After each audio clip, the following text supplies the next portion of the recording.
اتبعوهم بإحسان رضي الله عنهم ورضوا عنه وعد لهم جنات تجري تحتها الأنهار خالدين فيها أبدا ذلك الفوز العظيم صدق الله العظيم وبلغنا رسوله النبي الكريم الأمين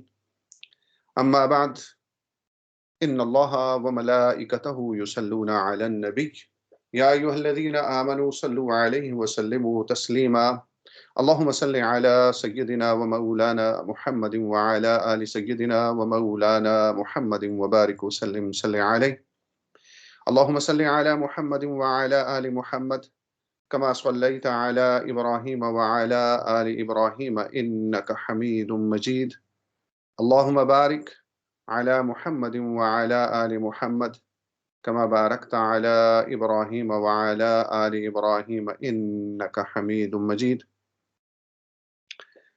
معزز محترم حضرات، السلام علیکم ورحمۃ اللہ وبرکاتہ۔ آج کا ہمارا ٹاپک، ہمارا موضوع حضرت عمر فاروق رضی اللہ تعالیٰ عنہ کی سیرت کے حوالے سے بحیثیت رول ماڈل چند باتیں ہم سیرت عمر فاروق رضی اللہ عنہ کریں گے، اور احادیث کے اندر آقا کریم صلی اللہ علیہ وسلم نے جو آپ کے فضائل گنوائے ہیں، موقع ملا تو چند احادیث آپ کی خدمت میں وہ بھی پیش کرنے کی انشاءاللہ کوشش کروں گا۔ قرآن مجید و فرقان حمید میں نے سورۃ التوبہ میں سے ایک آیہ مقدسہ کا انتخاب کیا ہے۔ ہمیں سے اکثر حضرات جانتے ہیں کہ قرآن مجید و فرقان حمید جو کتاب ہدایت ہے، اور اس کے اندر جو رب العالمین نے اصحاب رسول کی جو عزت، جو عظمت، اور ان کا جو شرف، اور ان کی شرف کا جو بیان کیا، ان کی بزرگی کا جو بیان کیا ہے، اس کو اسی طرح مان لینا اور اس پہ ایمان لے آنا، اور پھر ان اصحاب کریم کے بارے میں ہمیشہ جو ہے وہ اچھی رائے رکھنا، اور پھر ان کے طریقے پہ چلنا، جیسا کہ حدیث کے اندر انشاءاللہ میں مینشن کروں گا کہ اللہ کے رسول صلی اللہ علیہ وسلم نے ان کے طریقے پہ چلنے کے حوالے سے کون سی گائیڈنس اور کیسی گائیڈنس دی ہے، اس پہ بھی ہم بات کریں گے انشاءاللہ۔ یہ جو آیہ مقدسہ میں نے تلاوت کی ہے، یہ بڑی اہم آیت ہے قرآن مجید کی۔ اس میں خالق کائنات نے ارشاد فرمایا، وَالسَّابِقُونَ الْأَوَّلُونَ مِنَ الْمُهَاجِرِينَ وَالْأَنصَارِ وَالَّذِينَ اتَّبَعُوهُم بِإِحْسَانٍ رَضِيَ اللَّهُ عَنْهُمْ وَرَضُوا عَنْهُ وَعَدَّ لَهُمْ جَنَّاتٍ تَجْرِي تَحْتَهَا الْأَنْهَارُ خَالِدِينَ فِيهَا أَبَدًا ذَلِكَ الْفَوْزُ الْعَظِيمُ۔ جو مہاجرین اور انصار سابق اور مقدم ہیں، اور جتنے لوگ اخلاص کے ساتھ ان کے پیروکار ہیں، اللہ ان سب سے راضی ہو گیا، اور وہ سب اس سے راضی ہو گئے، اور اللہ نے ان کے لیے ایسے باغ تیار کر رکھے ہیں جن کے نیچے نہریں جاری ہیں، اور وہ اس میں ہمیشہ رہیں گے۔ ذالک الفوز العظیم، یہ بہت بڑی کامیابی ہے۔ تو سب سے پہلی بات تو علماء کرام نے، مفسرین کرام، ہمارے علماء، اسکالرز، انہوں نے لکھا کہ اس میں ایک بات تو بڑی کلیئر اور واضح ہے کہ جتنے بھی نبی علیہ الصلوۃ والسلام کے اصحاب ہیں، وہ سابقون الاولون ہیں جو پہلے ایمان لائے یا تھوڑی سی دیر کے بعد ایمان لائے۔ 3 کیٹیگریز کی گئی ہے، ان کیٹیگریز کے اندر بھی میں نہیں جاتا ہوں۔ صرف اتنی بات جو سمجھ لینی چاہیے کہ جس بھی صحابی کی تابع فرمانی کی جائے گی، اس لیے کہ رسول اللہ صلی اللہ علیہ وسلم کا یہ فرمان کہ میرے سارے صحابی جو ہیں وہ عادل ہیں، تو نبی رسول اللہ صلی اللہ علیہ وسلم کی نسبت سے جب وہ بات کرتے ہیں تو اس کا مطلب ہے کہ وہ کبھی بھی آقا کریم صلی اللہ علیہ وسلم کے حوالے سے یا آپ کی نسبت سے جھوٹ نہیں بول سکتے ہیں۔ تو اس لیے اللہ کے رسول صلی اللہ علیہ وسلم نے فرمایا کہ میرے سارے صحابی کلہم عدول، یہ سارے عادل ہیں۔ تو اس لیے حضور کی نسبت سے بات کرنے کے حوالے سے بات ہو رہی ہے کہ جب حضور کے حوالے سے وہ بات کریں گے تو ان کی بات جو ہے وہ سچائی پہ مبنی ہوگی، یعنی کہ رسول اللہ کا فرمان ہی ہوگا۔ اب سند اور متن کے حوالے سے وہ بات اس بحث میں نہیں پڑھ رہا، صرف اتنی بات کر رہا ہوں کہ صحابی جب کوئی بات بیان کرتا ہے تو یقیناً فرمان رسالت کے حوالے سے تو وہ فرمان رسالت ہی ہوتا ہے۔ اور پھر اللہ رب العزت نے یہ جو خوشخبری قرآن مجید کے اندر سنائی ہے کہ رضی اللہ عنہم ورضوا عنہ، کہ وہ اللہ سے راضی ہو گئے اور اللہ ان سے راضی ہو گیا.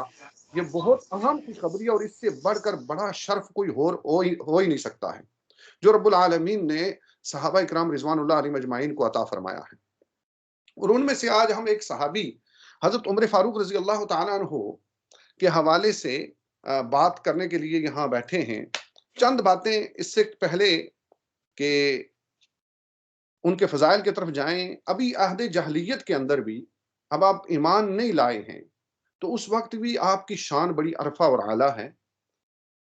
ہم سارے جانتے ہیں کہ آپ نے شاید اکثر یہ سنا بھی ہوگا کہ عمر فاروق رضی اللہ تعالیٰ عنہ اس وقت بھی دلیر، بہادر، شجاع مشہور تھے. صرف یہی نہیں،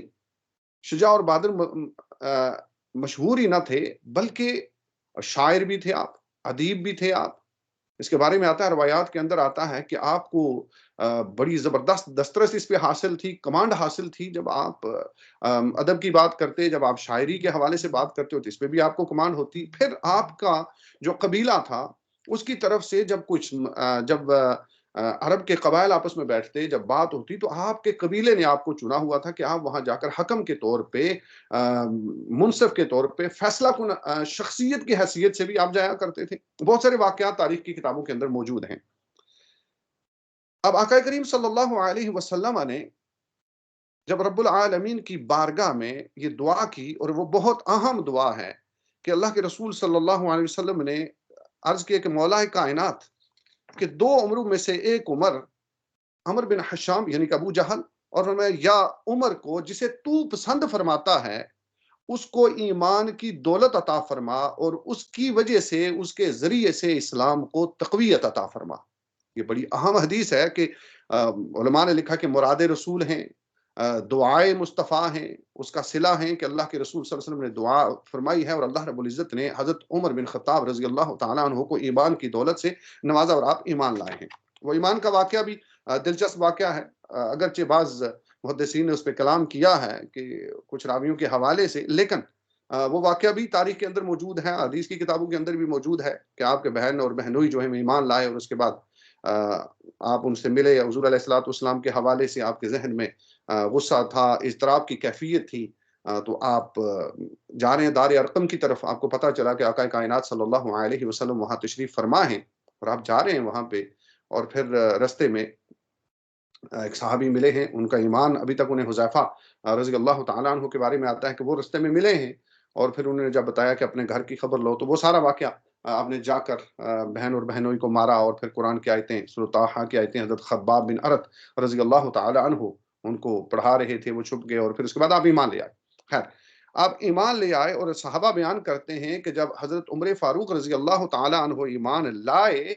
تو ہمارے اندر وہ تقویت اور ہمارے اندر وہ طاقت پیدا ہوئی، وہ قوت پیدا ہوئی، وہ ولولہ پیدا ہوا کہ وہ کام، جو وہ عبادات، وہ دعوت کا کام، وہ تبلیغ کا کام، لوگوں کو اچھائی کی طرف بلانا، برائی سے منع کرنا، وہ کام جو ہم چھپ کر کیا کرتے تھے،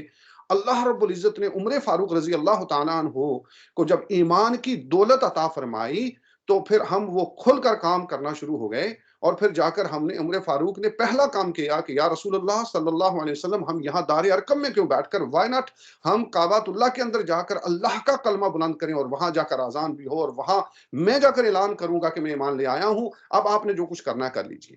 تو یہ وہ ایمانی قوت بھی تھی، اور اس کے پہلے بھی وہ شجاع اور بہادر تو مشہور ہی تھے. تو پھر اسلام کو ان کی وجہ سے طاقت ملی. اور اس کے اندر ایک اس حوالے سے جو ہے وہ ایک حدیث آپ کے ساتھ شیئر کرنا بڑی اہم ہے، جو حضرت عبداللہ ابن عباس رضی اللہ تعالیٰ عنہما جو ہے وہ آپ اس کے راوی ہیں. آپ کہتے ہیں کہ جب حضرت عمر فاروق رضی اللہ تعالیٰ عنہ ایمان لائے تو آسمان سے رب العالمین نے جبریل امین کو بھیجا، اور جبریل امین آئے اور حضور علیہ الصلوۃ والسلام کی بارگاہ میں عرض کیا کہ اے اللہ کے پیارے حبیب صلی اللہ علیہ وسلم، آج آسمان والے بھی عمر خطاب کے ایمان لانے پہ خوشیاں منا رہے ہیں. تو یہ کوئی معمولی واقعہ نہ تھا کہ رب العالمین نے اتنا بڑا رتبہ اور مقام حضرت عمر فاروق رضی اللہ تعالیٰ عنہ کو عطا فرمایا. آپ کا ویسے ایمان لانے والوں میں 40واں نمبر ہے، یعنی کہ آپ 40ویں آدمی ہیں جو ایمان لائے. اس سے پہلے 39 لوگ جو ہیں وہ ایمان لا چکے تھے. بہت ساری باتیں یہاں درمیان میں سے ہم سکپ کریں گے، لا چکے تھے. اب ایک دو بات یہ طے ہو گئی کہ آپ کی اہمیت اور فضیلت اللہ کے رسول کی دعا سے پتہ چلتی ہے، اور دوسری بات کہ آپ کے ایمان لانے کی خوشی، جیسا کہ روایت میں آیا ہے کہ آسمانوں پہ بھی منائی گئی ہے، تو اس کا مطلب ہے کہ آپ کو غیر معمولی شخصیت ہیں، اور پھر اللہ رب العزت آپ سے کوئی غیر معمولی کام لینا چاہتا ہے، اور پھر اتنا بڑا شرف آپ کو مل گیا کہ حضور علیہ الصلوۃ والسلام کے آپ سسر بھی ہوئے، حضرت حفصہ رضی اللہ تعالی عنہا جو ام المومنین ہیں، آپ ان کے والد بھی ہیں، اور پھر اتنا بڑا شرف ہوا کہ 40ویں نمبر پہ ایمان لائے، لیکن رب نے مقام اتنا بڑا عطا فرما دیا کہ آپ شیخین، یعنی کہ دو جو مشہور صحابی ہیں اللہ کے رسول صلی اللہ علیہ وسلم کے، حضرت ابو بکر، حضرت عمر، شیخین جنہیں کہا جاتا ہے، صاحبین کہا جاتا ہے جنہیں، یعنی کہ رسول اللہ صلی اللہ علیہ وسلم کے قریب ترین لوگوں میں آپ کا شمار ہوا۔ اور پھر یہ نہیں، اللہ کے رسول صلی اللہ علیہ وسلم نے ارشاد فرمایا اس حدیث کے اندر، فرمایا کہ سب سے بہتر زمانہ میرا زمانہ ہے، یعنی کہ سب سے بہترین زمانہ ایرا میرا ہے، اور پھر اس کے بعد اللہ کے رسول نے فرمایا پھر اس کے بعد میرے صحابہ کا ہے، پھر تابعین کا ہے، پھر تبع تابعین کا ہے۔ یہ چار ادوار اللہ کے رسول صلی اللہ علیہ وسلم نے بہترین ادوار گنوائے ہیں، اور پھر اس کے بعد اللہ کے رسول صلی اللہ علیہ وسلم نے ارشاد فرمایا کہ اس کے بعد، یہ صحیح بخاری اور مسلم کی روایت ہے کہ اللہ کے رسول صلی اللہ علیہ وسلم نے فرمایا اس کے بعد جھوٹی گواہیاں ہیں، امانت میں خیانت ہے، اور باقی جتنے بھی معاملات احادیث کے اندر، یہ لمبی حدیث ہے، اس کے اندر یہ ساری باتیں آقا کریم صلی اللہ علیہ وسلم نے ارشاد فرمائی کہ اس کے بعد ایسا ہوگا۔ صحیح معلوم ہوتا ہے کہ اس سے قبل کہ میں کچھ باتیں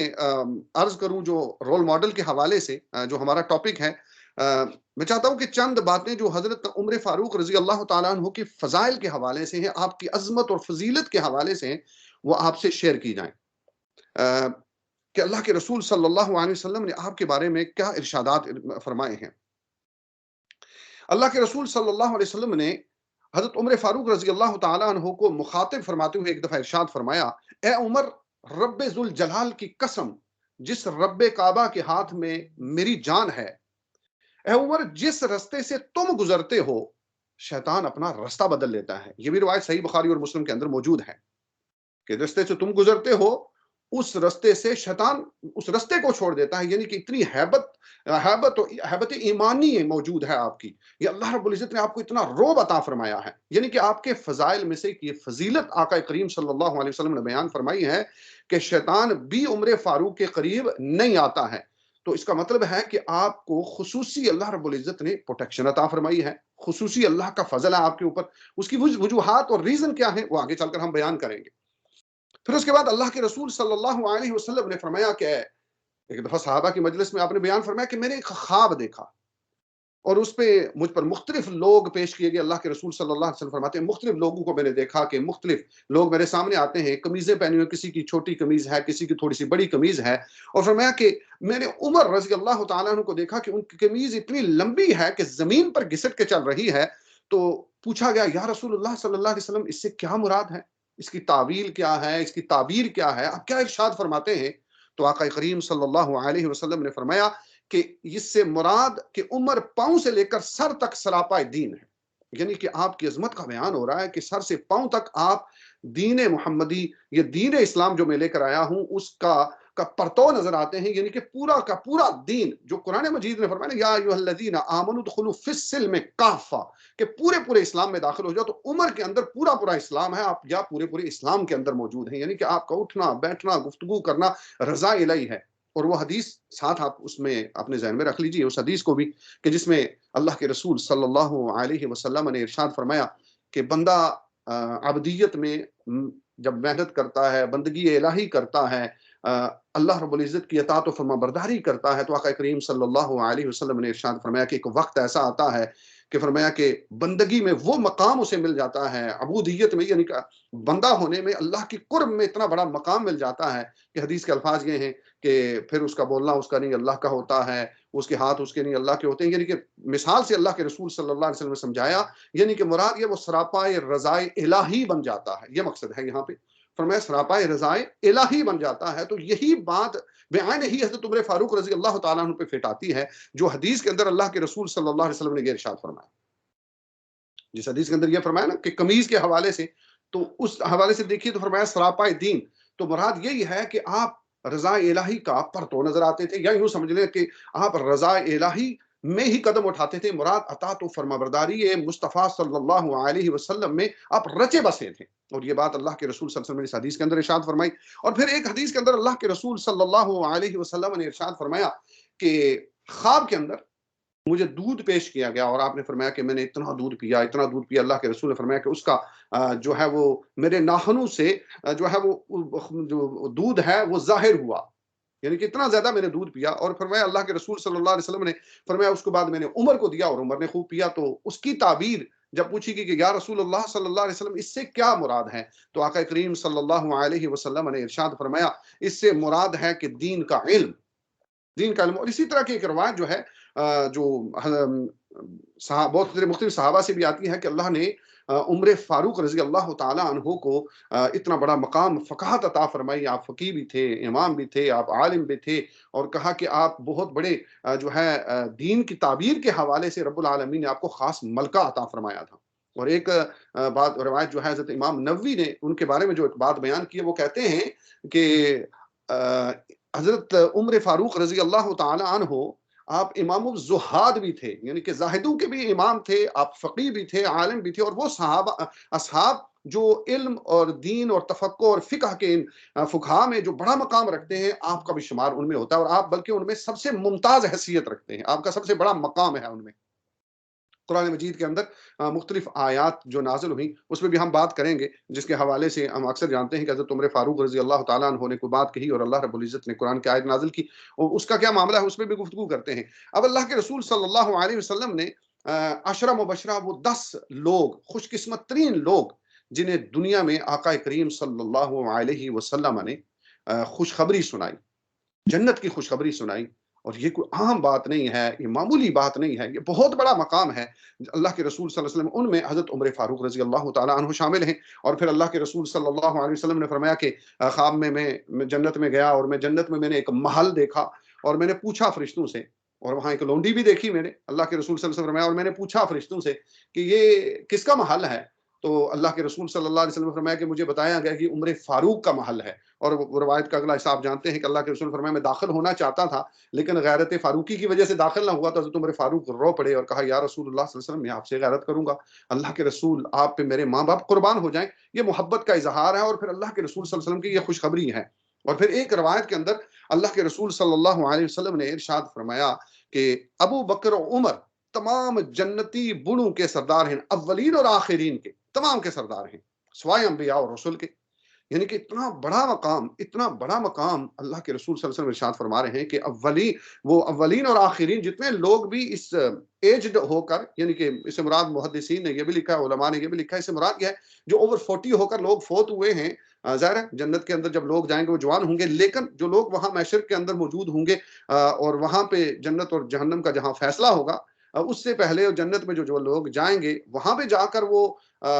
جوانی میں ہوں گے، لیکن اس کے پہلے جب فیصلہ ہوگا تو اس کے بارے میں اللہ کے رسول صلی اللہ علیہ وسلم نے فرمایا کہ وہ ابو بکر و عمر سردار ہیں۔ اور ایک روایت کے اندر اللہ کے رسول صلی اللہ علیہ وسلم نے ارشاد فرمایا کہ اللہ نے حق کو عمر کی زبان اور دل پر جاری فرما دیا ہے۔ حق کو، یعنی کہ اور اتنا بڑا مقام آقا کریم صلی اللہ علیہ وسلم ارشاد فرمایا۔ اور ایک روایت کے اندر آپ نے، یہ بڑی مشہور روایت ہے، آپ نے سنی ہوگی، کہ جس میں اللہ کے رسول صلی اللہ علیہ وسلم نے فرمایا کہ اگر یہ بات ہوتا تو عمر فاروق ہوتا رضی اللہ تعالی عنہ۔ یہ بھی آپ کی عظمت کی علامت ہے، یہ بھی آپ کی دلیل ہے کہ رب العالمین نے آپ کو اتنا بڑا مقام عطا فرمایا۔ اور ایک روایت کے اندر آتا ہے کہ اللہ کے رسول صلی اللہ علیہ وسلم، یہ وہ چند احادیث جو میں آپ کے سامنے تذکرہ کر رہا ہوں، بہت ساری احادیث ہیں آپ کے فضائل میں، ان میں سے چند ایک اس لیے کہ سب سے پہلے ہمیں عمر فاروق رضی اللہ تعالیٰ عنہ ان کی جو ہے عظیم شخصیت کے حوالے سے، ہمیں پہلے یقیناً ہم سارے ان کی شخصیت کے حوالے سے جانتے ہیں، ان کی بہادری کو، شجاعت کو، نبی علیہ الصلوۃ والسلام سے پیار کو، ان کی وہ 12 ان کا جو 10 سالہ وہ جو دور ہے ان کا، اس کے بارے میں بھی ہم جانتے ہیں۔ لیکن جو چند باتیں فضیلت کے حوالے سے کہ اتنا بڑا مقام ہے ان کا، جو احادیث کے اندر بھی آیا ہے، تو یہ کوئی غیر معمولی شخصیت ہے، اور کارنامے بھی یقیناً غیر معمولی ہیں ان کے۔ اور پھر اس کے بعد حدیث کے اندر آتا ہے اللہ کے رسول صلی اللہ علیہ وسلم جو ہے وہ حضرت ابو بکر، حضرت عمر، حضرت عثمان کے ساتھ جو ہے وہ احد پہاڑ پہ تھے، تو احد پہاڑ جو ہے اس کے اندر تھوڑا سا زلزلہ آیا، وہ ہلا، تو اللہ کے رسول صلی اللہ علیہ وسلم نے فرمایا کہ اے احد ٹھہر جا، تجھ پہ ایک نبی، ایک صدیق اور 2 شہید کھڑے ہیں۔ یعنی کہ زندگی کے اندر بھی آپ کو اللہ کے رسول صلی اللہ علیہ وسلم نے جو ہے وہ یہ خوشخبری سنائی کہ آپ اللہ کے رستے میں شہید ہوں گے۔ یہ بہت بڑی خوشخبری تھی، اور ہر بندہ مومن کی یہ خواہش بھی ہوتی ہے، اور صحابہ کی یہ خواہش تھی جب وہ اس مقام پہ جب اللہ کے رستے میں شہید ہوتے تو ان کی زبان سے فزت برب الکعبہ، یعنی کہ رب کعبہ کی قسم ہم کامیاب ہو گئے، یہ صدائیں نکلا کرتی تھی۔ تو یہ دنیا کے اندر خوشخبری دینا، اور بہت بڑی خوشخبری کہ شہید ہیں آپ اللہ کے رستے میں، یہ بھی ان کے فضیلت کے اندر یہ بڑی اہم بات ہے۔ پھر اس کے بارے میں ایک روایت میں آتا ہے کہ ہرا کے اندر آپ وہاں پہ اس پہاڑ پہ موجود تھے، وہاں پہ 6 صحابی آپ کے ساتھ تھے، تو وہاں بھی اللہ کے رسول صلی اللہ علیہ وسلم نے یہی ارشاد فرمایا۔ اور ایک بڑی اہم حدیث کہ حضرت ابو موسیٰ اشعری رضی اللہ تعالیٰ عنہ روایت کرتے ہیں، آپ کہتے ہیں کہ اللہ کے رسول صلی اللہ علیہ وسلم ایک دن باغ میں بیٹھے تھے، اور آپ کنویں پہ ویل پہ بیٹھے ہوئے آپ نے اس پہ اپنی جو ہے وہ ٹانگیں مبارک جو ہیں وہ لٹکائی ہوئی تھیں۔ اتنی دیر میں دستک ہوئی اس باغ کے دروازے پہ، تو اللہ کے رسول صلی اللہ علیہ وسلم نے مجھے کہا کہ جاؤ اور دروازہ کھولو، اور جو آنے والا ہے اسے جنت کی خوشخبری سنا دو۔ آپ کہتے ہیں میں گیا، میں نے دروازہ کھولا تو حضرت ابو بکر صدیق رضی اللہ تعالیٰ عنہ تھے۔ وہ آئے، اللہ کے رسول صلی اللہ علیہ وسلم کی دائیں جانب تشریف رکھے، وہ بیٹھ کے اسی طرح۔ پھر اس کے بعد دوبارہ جب دروازہ ہوا تو اب کہتے ہیں میں نے جا کر دیکھا تو اللہ کے رسول صلی اللہ علیہ وسلم نے یہی بعین یہی الفاظ استعمال فرمائے۔ اللہ کے رسول نے فرمایا جاؤ دیکھو کون ہے دروازے پہ، اور جا کر اسے بھی جنت کی خوشخبری سناؤ۔ اب کہتے ہیں میں گیا، اور میں نے جب دروازہ کھولا تو حضرت عمر فاروق رضی اللہ تعالیٰ عنہ تھے۔ تیسری دفعہ میں گیا، دستک ہوئی تو میں نے دروازہ کھولا، آپ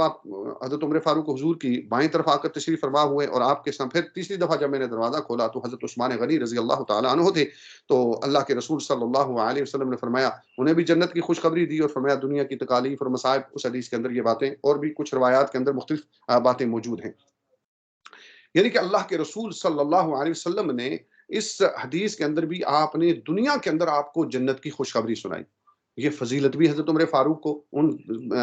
اصحاب کے اندر آپ موجود ہیں جن اصحاب کو اللہ کے رسول صلی اللہ علیہ وسلم نے دنیا میں خوشخبریاں سنائیں، اور بار بار جو آپ کی فضیلت کے اندر مختلف باتیں اللہ کے رسول نے مختلف مواقع پہ ارشاد فرمائیں، یہ آپ کی عظمت کی دلیل ہے کہ اللہ کے رسول صلی اللہ علیہ وسلم کے ہاں آپ کا کتنا بڑا مقام ہے، اور اللہ کے ہاں آپ کا کتنا بڑا مقام ہے۔ یہ ساری باتیں جو رسول اللہ صلی اللہ علیہ وسلم آپ کے بارے میں ارشاد فرما رہے ہیں، یقیناً رب العالمین کی طرف سے القاء ہیں، آپ کے دل میں ڈالی جاتی ہیں۔ نبی علیہ الصلوۃ والسلام نے جیسا کہ فرمایا وما ينطق عن الهوى ان هو الا وحی یوحى، اپنی مرضی اور منشا سے نہیں، جو رب کی وحی ہوتی ہے وہی لوگوں تک بات پہنچائی جاتی ہے، وہی لوگوں کی جو عظمت اللہ رب العزت نے ان کو پرکھنے کے بعد، اس بھٹی سے گزارنے کے بعد جب وہ کندن بن گئے تو اتنا بڑا مقام اب وہ سارے جانتے ہیں۔ وہ کب ہوا؟ جب اللہ کے رسول صلی اللہ علیہ وسلم، ایک روایت میں آتا ہے کہ اللہ کے رسول صلی اللہ علیہ وسلم حضرت عمر فاروق رضی اللہ تعالیٰ عنہ کے ساتھ، آپ ہاتھ میں ہاتھ ڈالے، آپ جو ہے وہ چل رہے ہیں، تو عمر فاروق رضی اللہ تعالیٰ سے گفتگو کرتے ہوئے جب بات ہوئی تو حضرت عمر فاروق رضی اللہ تعالیٰ عنہ نے عرض کی کہ یا رسول اللہ صلی اللہ علیہ وسلم، میں آپ سے اپنی جان کو چھوڑ کر ساری کائنات کی ہر شے سے زیادہ محبت کرتا ہوں۔ تو اللہ کے رسول صلی اللہ علیہ وسلم نے ارشاد فرمایا عمر ایسے نہیں، ابھی ایمان مکمل نہیں ہوا ہے، اس پیک پہ نہیں پہنچا ہے، معراج ایمان نہیں ملی ہے جب تک اپنی جان سے بھی بڑھ کر۔ اور آپ نے وہ اکثر علماء سے وہ حدیث سنی ہے جس میں اللہ کے رسول صلی اللہ علیہ وسلم نے ارشاد فرمایا لا یؤمن احدکم حتی اکون احب الیہ من والدہ وولدہ والناس اجمعین، فرمایا کہ تم میں سے کوئی ایمان کسی کا کمپلیٹ ہی نہیں ہو سکتا جب تک اپنی جان، اپنے مال، اپنی ہر پیاری چیز سے بڑھ کر مجھ سے محبت اور پیار نہ کرے۔ اب یہ محبت اور پیار سے مراد کیا ہے؟ اتباع اور فرمانبرداری ہے، میرے طریقے پہ چلنا ہے۔ محبت اور اطاعت اور فرمانبرداری ساتھ سے چلتے ہیں۔ محبت کا دعویٰ اتباع کے بغیر جو ہے وہ فضول ہے، اور اتباع بغیر محبت کے فضول ہے۔ یہ دونوں کا ساتھ ہونا بہت امپورٹنٹ اور ضروری ہے، اور قرآن مجید یہی حکم دے رہا ہے قل ان کنتم تحبون اللہ، اللہ کی محبت بھی اسی وقت ہے فاتبعونی، جب اللہ کے رسول صلی اللہ علیہ وسلم کی تابع فرمانی کی جائے گی۔ تو یہ دونوں چیزیں ساتھ چلتی ہیں، اور اللہ کے رسول صلی اللہ علیہ وسلم نے اتنا بڑا مقام عطا فرمایا۔ اور پھر اللہ کے رسول صلی اللہ علیہ وسلم نے اور بہت ساری روایات کے اندر حضرت عمر فاروق رضی اللہ تعالیٰ عنہ کی کے فضائل گنوائے۔ اب آتے ہیں کہ عمر فاروق رضی اللہ تعالیٰ عنہ، یہ تو ہوگی آپ کی فضیلت کی باتیں۔ اب جب ایمان آپ لائے تو وہ بڑا کٹھن دور تھا، وہ بڑا مشکل دور تھا مسلمانوں پہ۔ ہم سارے جانتے ہیں کہ 40ویں آپ آدمی ہیں، اور وہاں عرب کے اندر اور اس قبائلی سسٹم کے اندر وہاں پہ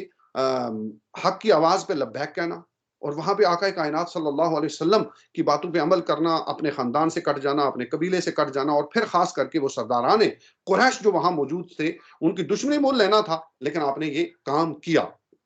آپ نے یہ دشمنی جب مول لی تو پھر اس کے بعد آزمائشیں بھی آئیں، تکالیف اور دکھ بھی آئیں، یہ ساری باتیں آئیں۔ اب اللہ کے رسول صلی اللہ علیہ وسلم جب آپ مکے سے ہجرت کر کے مدینہ المنورہ تشریف لاتے ہیں، مدینہ المنورہ تشریف لائے، اور آپ سارے جانتے ہیں کہ اس کے بعد جب اللہ کے رسول صلی اللہ علیہ وسلم سن 6 ہجری کو آپ نے جب خواب دیکھا کہ قرآن مجید میں سورہ فتح کے اندر اس کا تذکرہ بھی کیا گیا، آپ نے جب خواب دیکھا اور خواب دیکھنے کے بعد کہ آپ کعبے کا طواف کر رہے ہیں، زیارت کر رہے ہیں، اللہ کے رسول صلی اللہ علیہ وسلم نے صحابہ کو فرمایا کہ ہم عمرے کے لیے چل رہے ہیں، میں نے خواب میں یہ دیکھا ہے، تو صحابہ تیار ہوئے، 1400 کے قریب لوگ جو ہے حدیبیہ کے مقام پہ پہنچے۔ وہ سارا سفر جو کیسے ہوا، کفار نے کیسی آپ کے خلاف ریشہ دیوانیاں کی، رستے میں آپ کے خلاف کیسی کیسی سازشیں ہوئیں، لیکن اللہ کے رسول صلی اللہ علیہ وسلم حدیبیہ پہنچ گئے۔ اب وہاں جب پہنچے ہیں تو وہاں پہنچنے کے بعد آپ سارے جانتے ہیں کہ اس وقت جب کفار مکہ نے کسی صورت بھی آپ کے لیے یہ قبول نہ کیا کہ اس وقت آپ اس سال آپ عمرہ کر سکتے ہیں، وہ ساری جو شکیں لکھی گئی، وہ معاہدہ ہوا جسے حدیبیہ کا معاہدہ کہتے ہیں، جب معاہدہ ہوا اور اللہ کے رسول صلی اللہ علیہ وسلم نے وہاں پہ جانوروں کو ذبح کیا جو آپ ساتھ لے کر گئے تھے، تو صحابہ بڑے پریشان تھے، اور یہ پریشانی ان کی، اور خاص کر کے عمر فاروق رضی اللہ تعالیٰ عنہ جب اللہ کے رسول صلی اللہ علیہ وسلم کے قریب آئے اور پہلے ابو بکر صدیق کے پاس پہنچے اور پھر اللہ کے رسول کے پاس آ کر عرض کی کہ یا رسول اللہ صلی اللہ علیہ وسلم کیا ہم یہ دین سچا نہیں ہے، وہ سارے سوالات و جوابات میں ان شارٹ کہ جب ساری باتیں اللہ کے رسول صلی اللہ علیہ وسلم سے کر چکے، اور بعد میں جب آپ نے ان حکمتوں کو سمجھا کہ اللہ اور اس کے رسول کی طرف سے جب یہ آیتیں نازل ہوئی، انا فتحنا لک فتحا مبینا، کہ بڑی فتح آپ کو عطا فرما دی گئی ہے، تو اس کی حکمتیں جب سلولی جب وہ گریں کھلنا شروع ہوئی، تب جا کر آپ کو پتہ چلا، اور آپ روایت میں آتا ہے کہ آپ رویا کرتے تھے اور نوافل اکثر پڑھا کرتے تھے اور دعائیں کیا کرتے تھے کہ الہ العالمین وہ بات جو میں نے آقا کریم صلی اللہ علیہ وسلم کی بارگاہ میں اس انداز میں کی تھی، یا رب العالمین مجھے معاف فرما دے، یعنی کہ وہ بات معاف فرما دے۔ اور ایک اور واقعہ جو یہاں پیش کرنا بہت عام اور مناسب معلوم ہوتا ہے کہ سورۃ الحجرات کی آیات ہم اکثر پڑھتے ہیں، یا ایھا الذین آمنوا لا ترفعوا اصواتکم فوق صوت النبی، بخاری شریف اور مسلم کے اندر یہ ایک روایت میں آتا ہے کہ یہ جو آیتیں نازل ہوئیں، کتابی اس کو روایت کرنے والے کہتے ہیں کہ شیخین دو تھے ہمارے صاحبین، قریب تھا کہ شاید اللہ کی طرف سے بہت بڑی ان پہ جو ہے آزمائش آ جاتی۔ یہ معاملہ ان کے ساتھ ہوا کہ جب اللہ کے رسول صلی اللہ علیہ وسلم کے پاس وفد آیا، اور وہاں وفد میں سے کسی ایک بندے کو اللہ کے رسول صلی اللہ علیہ وسلم نے ان کا جو ہے وہ لیڈر یا امام بنایا، سردار بنایا، تو حضرت ابو بکر صدیق نے رائے پیش کی، حضرت عمر فاروق نے رائے پیش کی، اس بندے کے علاوہ نہیں اس دوسرے بندے کو بنا دیا جائے۔ تو روایت میں آتا ہے کہ آوازیں اونچی ہو گئیں تو قرآن مجید کی یہ آیتیں نازل ہوئیں، اور پھر روایت میں آتا ہے کہ اس کے بعد حضرت عمر فاروق رضی اللہ تعالی عنہ اللہ کے رسول صلی اللہ علیہ وسلم کی مجلس میں آقا کائنات کے سامنے اتنے مدہم بولا کرتے تھے، اتنے دھیمے انداز میں گفتگو کیا کرتے تھے، اتنے دھیمے انداز میں گفتگو کیا کرتے تھے کہ اللہ کے رسول صلی اللہ علیہ وسلم نے بارہ کہا کہ عمر اونچی آواز میں بولو، آپ کی آواز ہم تک نہیں آ رہی۔ اور بعض محدثین کا خیال ہے، بعض لوگوں میں محسنین نے لکھا ہے کہ یہ جو قرآن کی آیتیں ان الذین یغضون اصواتهم عند رسول اللہ اولئک الذین امتحن اللہ قلوبهم للتقوی، یہ جو آیتیں نازل ہوئی ہیں یہ حضرت عمر فاروق کے حوالے سے یہ آیت نازل ہوئی ہے کہ رب العالمین نے ان کے دلوں کو چن لیا تقوی کے لیے، ان کا بڑا مقام ہے جو رسول اللہ کی مجلس میں آقا کریم صلی اللہ علیہ وسلم کے سامنے آواز پست رکھتے ہیں اور آپ صلی اللہ علیہ وسلم کی عظمت اور تعظیم کا خیال کرتے ہیں، ان کے حوالے سے نازل ہوئی۔ یہ ہو سکتا ہے۔ اور پھر حضرت عمر فاروق رضی اللہ تعالیٰ عنہ خود ارشاد فرماتے ہیں، کہتے ہیں کہ اللہ نے مجھ پہ بڑا فضل کیا ہے کہ 3 باتوں میں نے رب کی موافقت کی ہے، اور وہ 3 مقام کون سے؟ وہ کہتے ہیں کہ جب ہم کعبۃ اللہ کا طواف کرتے تھے تو میری خواہش تھی کہ ہم مقام ابراہیم کو جائے مصلی، یعنی کہ جہاں پہ اب اس کو جائے مصلی بنا لیا جائے، وہاں پہ نفل ادا کیے جائیں۔ تو آپ کہتے ہیں کہ یہ میری جو رب العالمین نے آیتیں نازل فرما کر واتخذوا من مقام ابراہیم مصلی، اللہ نے آیتیں نازل فرمائی اور اس مقام کو مصلی بنا دیا گیا۔ اور آپ فرماتے ہیں کہ دوسرا میں اس پہ اضطراب کی کیفیت میں رہتا تھا کہ اور مشورہ دیا اللہ کے رسول کو اردو کے پردے کے حوالے سے، اور پھر سورۃ احزاب اور سورۃ نور کی آیتیں نازل ہوئیں، اور فرمایا کہ پھر اس کے بعد واقعہ تحریم، جو آپ سورۃ تحریم کے اندر جو واقعہ شاہد کے حوالے سے جو واقعہ ہوا، اور اس میں آپ آئے، اللہ کے رسول صلی اللہ علیہ وسلم تھوڑے پریشان تھے اور آپ کے پاس آ کر آپ نے عرض کی یا رسول اللہ صلی اللہ علیہ وسلم ان عورتوں کو چھوڑ دیجیے، اللہ نے آپ کے لیے اور آپ کو عورتیں عطا فرمائے گا، آپ پریشان نہ ہوں۔ تو اس میں بھی قرآن مجید نے مہر تصدیق سب کی آیتیں نازل ہوئی قرآن مجید کی۔ امہات المومنین کو اللہ رب العزت نے وہاں پہ ان کو ڈائریکٹ جو ہے مخاطب کیا اور کہا کہ